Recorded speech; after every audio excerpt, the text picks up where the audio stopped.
Most people grow up believing that a lack of discipline is a personal failure, a quiet flaw that separates the strong from the weak. It feels moral, almost, as if some people are simply built with more willpower, more control, more resilience. But that belief, as convincing as it sounds, is deeply misleading because what we call discipline is not a fixed trait, and more importantly, it is not something your brain was ever designed to prioritize. From a biological perspective, your brain is not built for long-term vision, abstract goals, or sustained effort. It is built for survival. And survival, for most of human history, meant conserving energy, avoiding unnecessary risk, and seeking immediate reward whenever possible. Your brain doesn't resist effort because something is wrong with you. It resists effort because it's doing exactly what it evolved to do. When you choose the couch over the gym or your phone over your work, you're not being weak, you're being efficient in the most ancient sense of the word. The real problem begins when this ancient wiring collides with modern expectations. Today's world demands consistency, focus, delayed gratification. It asks you to behave like a long-term strategist while running on software designed for short-term survival. And when you try to force discipline through sheer willpower, you're essentially trying to override millions of years of evolution with a few moments of motivation. It works briefly, sometimes, but it rarely lasts. This is where a crucial shift happens, because as James Clear points out, the most consistent people aren't the ones with the strongest willpower. They're the ones who've stopped relying on it altogether. Instead of fighting their brain, they design their environment in a way that makes the right behavior easier, almost automatic. Discipline in this sense isn't about force, it's about structure. Once you begin to see it this way, something changes. The frustration starts to dissolve because the issue was never that you couldn't stick to your plans, it's that your environment was never designed to support them. Think about how your daily choices actually unfold. You don't wake up and make neutral decisions between equal options. You choose between what is accessible and what is inconvenient, what is visible and what is hidden, what is easy and what requires effort. And your brain, by default, will always lean toward the path of least resistance. That's why environment matters more than intention. You can want to work out, but if your clothes are buried in a drawer and your phone is within reach, your brain has already made the decision before you consciously realize it. You can want to study, but if your space is cluttered and distractions are one click away, your system is quietly working against you. What feels like a failure of discipline is often just a failure of design.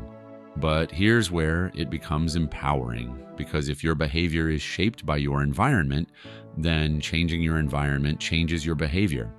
Not through effort, but through alignment.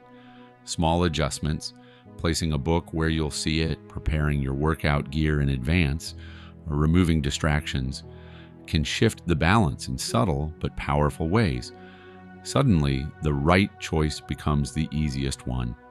And when that happens, discipline stops feeling like a battle. If you're finding this perspective useful, take a second to like the video and subscribe to the channel. It helps more people discover ideas like this and helps you stay consistent with them too. From there, the next layer emerges. Because even with a well-designed environment, there's still the question of consistency. How do you move from intention to action, especially when motivation fades?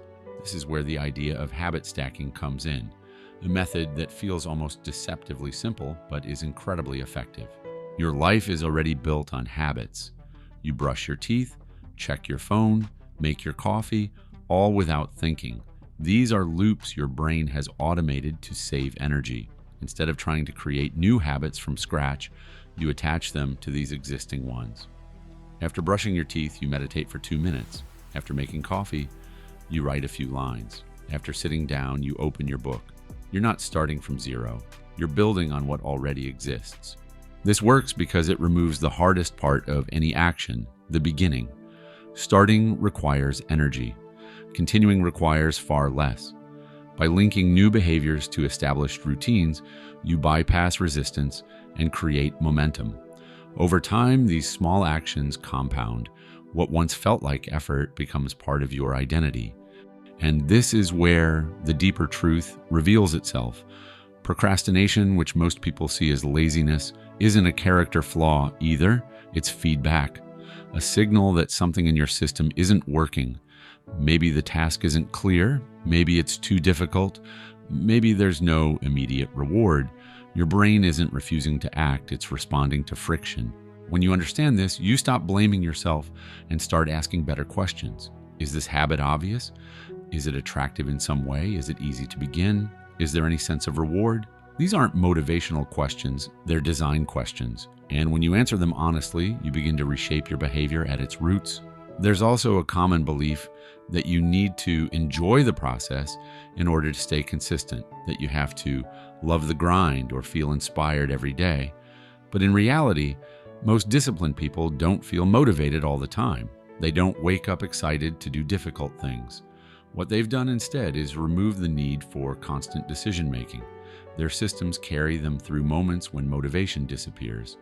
You don't need to love waking up early.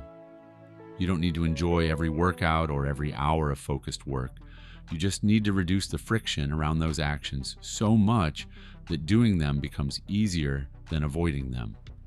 The decision is made before the emotion has a chance to interfere.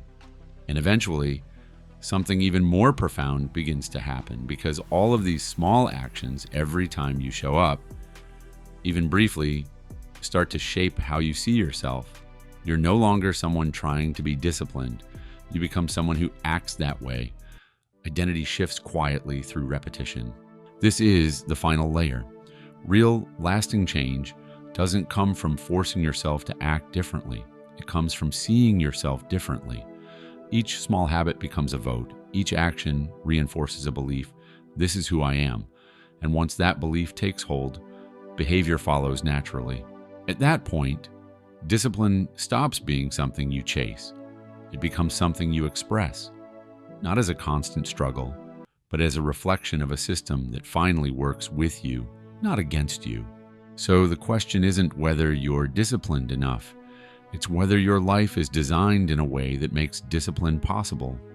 Because when the structure is right, when the environment supports you, when your habits align with your identity, consistency is no longer something you force. It's something that simply happens. If this resonated with you, don't just leave it here.